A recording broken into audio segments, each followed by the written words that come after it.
네, 안녕하세요. 고유성형외과 조건 원장입니다. 오늘은 저희 병원에서 내시경 이마 거상술을 시행하셨던 환자분들의 케이스를 보면서 수술의 방법과 그리고 수술을 통해서 얻을 수 있는 결과에 대해서 좀 자세히 설명드리도록 하겠습니다.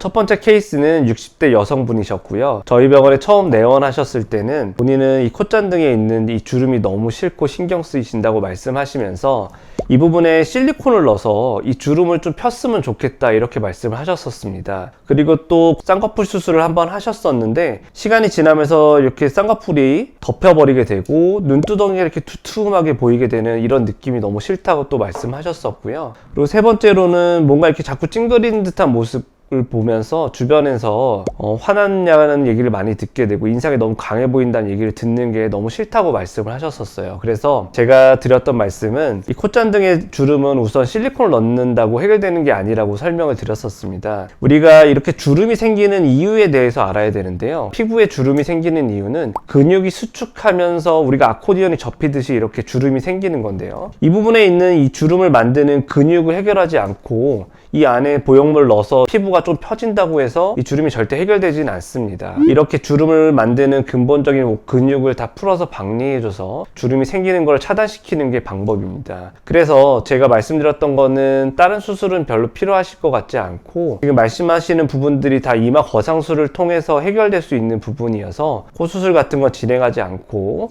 딱 이마 거상술 수술만 시행하셨던 환자분이십니다. 수술 후에 보시면 이렇게 콧잔등에 잡혔던 주름이 이렇게 자연스럽게 다 펴진 것을 볼 수 있으시고요. 쌍꺼풀도 눈썹이 떨어지면서 이렇게 쌍꺼풀이 찌그러지듯이 덮이게 되고 눈두덩이가 이렇게 두툼했던 부분들이 눈썹이 자연스럽게 올라가게 되면서 눈두덩이도 훨씬 가벼워지고 눈매가 조금 더 부드러워지셨고 묻혀있던 쌍꺼풀들이 이렇게 자연스럽게 드러나면서 눈이 훨씬 시원해져 보이는 효과를 가져가게 됐습니다. 두 번째로 이렇게 눈가의 주름도 굉장히 좀 많으셨었는데요. 일부러 수술을 하면서 이 눈가 주변의 근육들까지 조금 더 풀어서 박리를 해드렸고요. 그리고 나서 수술 이후에는 이렇게 눈가 주름도 많이 펴지고 개선된 모습을 보이게 됐습니다. 그리고 환자분은 기대하지 않으셨는데 수술 끝나고 저한테 하셨던 말씀이 이마에 볼륨이 생긴 것 같아서 너무 좋다 이렇게 말씀하셨는데 우리가 이 이마 거상술을 시행하고 의도치 않게 자연스럽게 부가적으로 얻게 되는 효과가 이마의 볼륨이 이렇게 살아난다는 건데요. 마치 뭐 필러나 지방 이식을 한 것처럼 자연스럽게 이마 볼륨이 살아나게 됩니다. 이 이유는 원래 전에는 보면은 이렇게 울퉁불퉁하게 이마가 튀어나온 부분도 있고 매끄럽지 않게 이렇게 돼 있었는데 우리가 이마 내시경 수술을 하게 되면 여기 보면 이분 같은 경우는 3군데 절개창을 냈고요. 수술을 할 때 전체적으로 이마 부분을 다 박리하게 됩니다. 그러면 피부랑 뼈가 이렇게 타이트하게 딱 붙어 있다가 그 부분이 한번 떨어졌다가 아무는 과정에서 이렇게 울퉁불퉁하던 부분들이 골고루 펴지게 되고 자연스럽게 이마에 이렇게 볼륨을 얻게 되는 어떤 이런 부가적인 효과를 또 누릴 수 있게 됩니다. 그리고 이렇게 미간에 이렇게 주름이 좀 있으셨었는데 그리고 눈썹이 이렇게 찡그리듯이 이렇게 떨어져 있으셨는데 이 부분이 주변 사람들이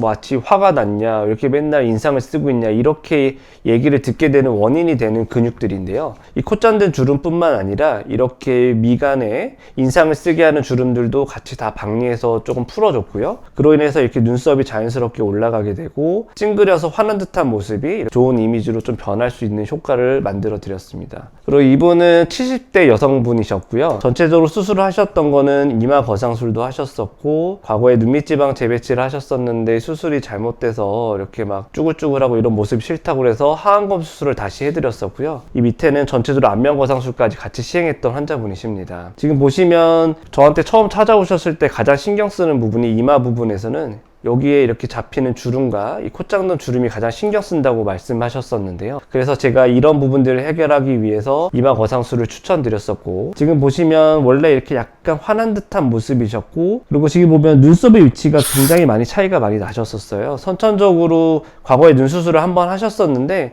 처음부터 이렇게 쌍꺼풀이 짝짝이었다고 이렇게 계속 말씀을 하셨었고 근데 실제적으로 수술이 짝짝이로 된 것도 있지만 지금 보시면 눈썹의 위치가 완전히 다르다는 걸 좀 보실 수 있는데요. 사람은 누구나 좌우 얼굴이 똑같은 사람은 아무도 없습니다.